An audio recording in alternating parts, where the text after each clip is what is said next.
Ülkemizi Türkiye yüzüne eriştirdiği bu günlerde ilçemizde Sayın Cumhurbaşkanımız Recep Tayyip Erdoğan Beyefendi destekleriyle eğitimden sağlığa, sağlıktan tarıma, ticarete ve pek çok alanda büyük hizmetler sunmuş, şehrimiz çok ciddi bir ivme kazanmıştır.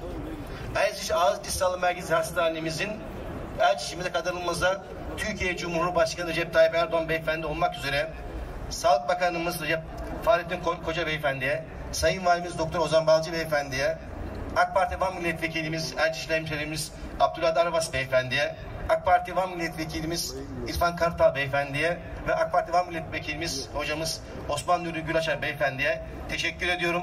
Hizmetimizin, tesislerimizin Erciş hayırlı olması temin ediyor. Hepinizi saygıyla selamlıyorum. Konuşmalarından ötürü Erciş Kaymakamımız ve Belediye Başkan Vekilimiz Sayın Doktor Nuri Mehmet Beyoğlu'na çok teşekkür ediyoruz.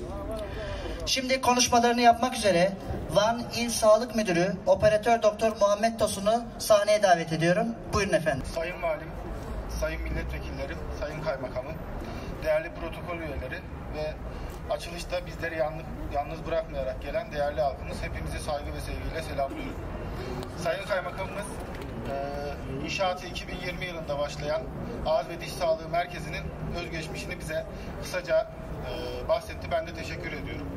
30 ünitelik olarak planlanmış, ihtiyaç halinde 34 üniteyle Erciş'e ve çevre illere, yaklaşık Erciş'te 200, çevreyi de sayarsak 450 bin nüfuslu bir nüfusa hizmet edecek ileri donanıma sahip bu tesisi bize kazandıran başta Cumhurbaşkanımız Recep Tayyip Erdoğan'a, Sağlık Bakanımız Fahrettin Koca'ya, Sayın Valimiz, kıymetli milletvekillerimize teşekkürü bir borç bilirim. Merkezimizde 2 adet panoramik tam donanımlı röntgen cihazı, 3 adet yine apikal çekimler yapan röntgen cihazı bulunmakta. Bunun dışında acil sağlık hizmetlerinin verildiği, mahkum hastalara özellikle hizmetleri vereceğimiz, bir adet de engelli hastalara özellikle hizmetleri vereceğimiz alanlarımız mevcut. Yine çocuk hastaların sedasyon altında tedavilerini bu merkezde yapabileceğiz. Kanal tedavileri, dolgu tedavileri, protez tedavileri bu merkezde en yakın zamanda pazartesiden beri hasta alarak başlamış bulunmaktayız. İnşallah planlarımızı implantın da burada yapılacağı şekilde devam ettiriyoruz. Yaklaşık 1207 dönümlük bir alana kurulmuş, 1200 metrekare oturma alanı, 5700 metrekare kapalı alana sahip yaklaşık 25 milyonluk bu yatırımın bölgeye hayırlı olmasını diliyorum.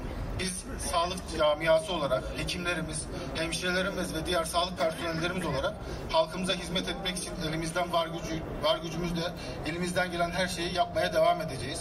Bu konuda bizleri yalnız bırakmayan Sayın Valimiz Ozan Balcı'ya, milletvekillerimiz Abdullah Tarvas, Osman Nuri Gülaçar ve İrfan Kartal'a ve Sayın Kaymakamımıza özellikle bu açılış organizasyonunda bize desteklerini esirgemediği için teşekkür ediyoruz. Hoş geldiniz, sağ olun, var olun.